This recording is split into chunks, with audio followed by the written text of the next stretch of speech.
Well, I moved to Franklinton first because of my wife. I met her, she'd been living there for 7 years, was telling me about this neighborhood and said I needed to check it out. And after I moved down there, I really saw the need of the residents, of the community, and I saw the hope that so many long-term residents had. I mean, it's not like we're coming in doing something novel. This is just feeding off the people that have been there for so long, and we want to do work that honors them. And honors the people that have been through the floods. I mean, it was considered the bottom because there was flooding. And once that flood wall was built, there was a new reason for hope and a new generation of people that wanted to come down and make a difference. So I wanted to be a part of that. And when I got there, I just saw the need, both from a housing standpoint and a community standpoint. The reputation of being a violent, drug-ridden place, frankly, isn't true, and you have to be there to know that.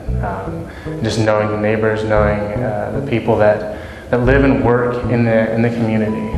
They're great people, and they're just like the rest of us. And you just need to be down there to figure it out. But some of the real positives: people playing in the streets, families going on walks in the evenings, not being harassed, not being intimidated. I mean, it's a normal neighborhood. There's life in the community. The homes are better. People are finding different places to live, and home values have gone up enough where now there's an incentive for people to fix up the houses that they have.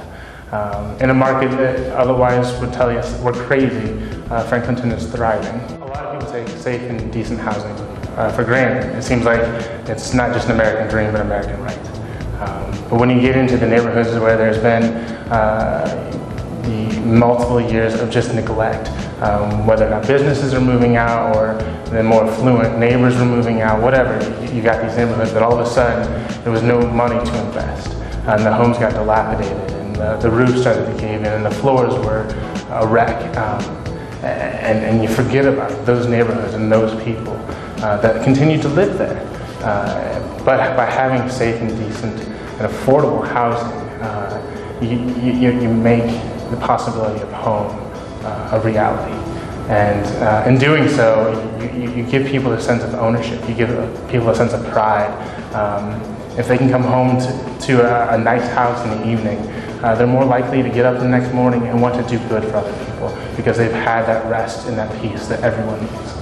Having safe neighborhoods is the cornerstone to any great community. You can have a ton of servants, but we all get tired. Everyone gets tired, and you can only do so much. So you need a place, you need the foxhole, you need the place to go to, the sanctuary, to rest, to relax, to be with your family, to invite your friends over for dinner, to commune together.